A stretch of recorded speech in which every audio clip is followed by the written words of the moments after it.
মাত্র এক টুকরা খান আর সাথে সাথে আপনার সাদা স্রাবকে চিরবিদায় করুন। বাস্তবে আসলে আপনি এরকমটা হয়তো অস্বাভাবিক মনে করতে পারেন, কিন্তু বাস্তবে এটা সম্ভব এবং এটা হয়।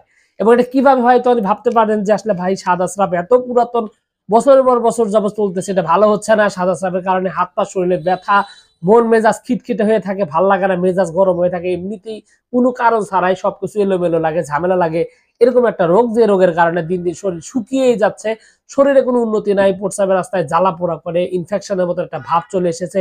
এবং সেই সাথে ফিজিক্যাল রিলেশনে মানে হলো যে আপনার স্বামী সহবাসের ক্ষেত্রে তাদের তেমন কোনো আগ্রহ হচ্ছে না, সংসারে অশান্তি লেগে গেছে, এটার জন্য খাবার দাবার রুচি নাই, শরীরের ভিতর জীর্ণ জল লেগে থাকে এবং এক কথা পুরো জীবনটা একদম হেল করে ফেলতেছে, হাত পা শরীর চাবায় কামড়ায়, এরকম একটা অবস্থা। যেহেতু সাদা স্রাবের এখানে প্রচুর পরিমাণ শরীর থেকে ক্ষয় হয় এবং শরীর থেকে ঘাটতি হয়, যার কারণে স্বভাবতই শরীরে প্রচন্ড রকমের ব্যথা জ্বালা পোড়া এটা হতেই পারে এবং হবে, এটাই লক্ষণ। এবং সেই সাথে আপনার শরীরে অলসতা বেড়ে যাবে, স্মৃতিশক্তি কমে যাবে, মনে থাকবে না এবং মেজাজ অল্পতেই ছোটখাটো বিষয়ে দেখা যাবে যে মন মেজাজ একদমই গরম হয়ে যাচ্ছে, একদম রাগ হয়ে যাচ্ছে, এরকম একটা অবস্থা। এবং দীর্ঘদিন যাবৎ পায়খানা কষাও থাকছে, এরকম একটা অবস্থা যাদের রয়েছে তারাই মূলত এরকম চিন্তা করতে পারেন যে আসলে কিভাবে এটা হতে পারে।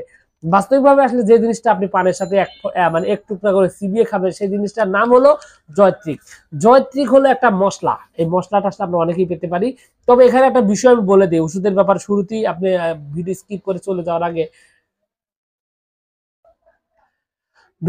করে চলে যাওয়ার আগে আসলে আমি যে বিষয়টা এখানে বলতে চাচ্ছি সেই বিষয়টা হলো যে আপনাকে অবশ্যই আগে আপনার রোগটাকে নির্ধারণ করতে হবে। কারণ হলো যে এখানে আপনি জৈবিক যে সমস্যার ব্যাপারে খেতে পারেন, সেটা প্রাথমিক অবস্থায়, প্রথম অবস্থায় এটা খুব সুন্দরভাবে কাজ করতে সক্ষম এবং অল্প কিছুদিন যাবত যাদের সমস্যা হচ্ছে তারা এক টুকরা করে জৈবিক পানির সাথে মিশিয়ে খেলে খুব সুন্দরভাবে কাজ করবে। তবে রোগ যদি পুরাতন হয়, দীর্ঘদিন যাবত চলতে থাকে, সেক্ষেত্রে আপনাকে অবশ্যই রোগের বিষয়টা আপনাকে নির্ধারণ করতে হবে। কারণ স্রাবটা কিরকম, যেমন অনেকের স্রাবটা রয়েছে যে চাউল ধোয়া পানির মতো, এরকম একটা রয়েছে অনেকের যে সাদা সাদা পানছে পানছে, আবার অনেকের রয়েছে ডিমের সাদা অংশ যেরকম বিজলা বিজলা হয়, এরকম বিজলা বিজলা আছে। আবার অনেকের চুনের যে মতো রয়েছে বা গাছের আঠার মতো ছোট কিন্তু অল্প, কিন্তু কষ, প্রচন্ড কষ, এরকম আছে।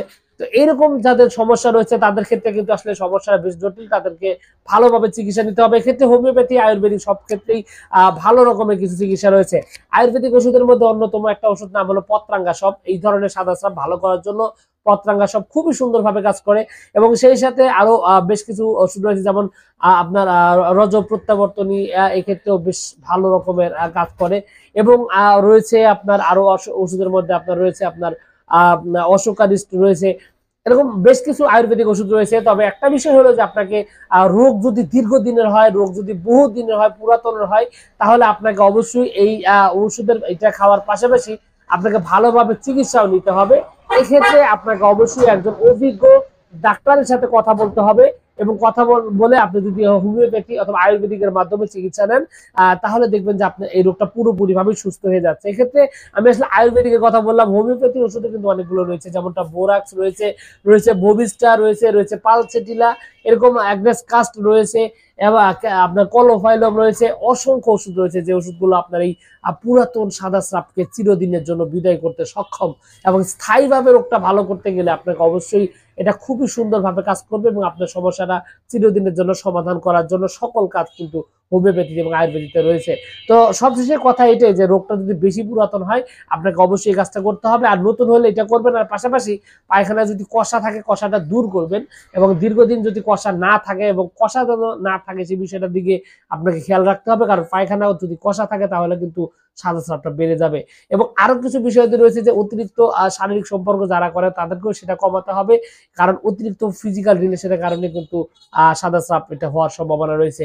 যদিও এটা সম্পূর্ণ জরায়ুজনিত একটা সমস্যা, জরায়ুতে কিছু প্রবলেমের কারণেই এই সাদা স্রাবটা হয়ে থাকে। তো সবকিছু মিলিয়ে আপনাকে রোগটা সঠিকভাবে নির্ধারণ করতে হবে, তারপর সঠিক ওষুধ যদি আপনি খান তাহলে কিন্তু সমাধান হবে। আর প্রাথমিক অবস্থায় আপনি আপনার পায়খানা কষাটা যদি দূর করেন তাহলে সাদা স্রাব কমে যাবে। সেই সাথে আমি যে জিনিসটা বলে দিলাম জয়ত্রিক, এটা খুব সুন্দরভাবে কাজ করে। এবং সেই সাথে আরো বেশ কিছু আয়ুর্বেদিক রয়েছে, সেগুলো যদি আপনি সমন্বয় করে খেতে পারেন তাহলে আপনি অতি দ্রুত আপনার পুরাতন সমস্যা থেকে সমাধান পেয়ে যেতে পারেন। তো সবকিছু মিলে এইটুকুই ছিল আজকের ভিডিও। আশা করছি পুরো তথ্য আপনার কাছে অনেক অনেক বেশি ভালো লেগেছে। আর যদি লেগে থাকে অবশ্যই ভিডিওতে একটি লাইক দিন। চ্যানেলে প্রথমবার এসে থাকলে অবশ্যই চ্যানেলটি সাবস্ক্রাইব করবেন। কোনো প্রশ্ন, কোনো মতামত, কোনো অভিযোগ থাকলে অবশ্যই কমেন্টস করে জানাতে পারেন। তো সবকিছু মিলে আপনাদের সকলকে অনেক অনেক ধন্যবাদ। আসসালামু আলাইকুম।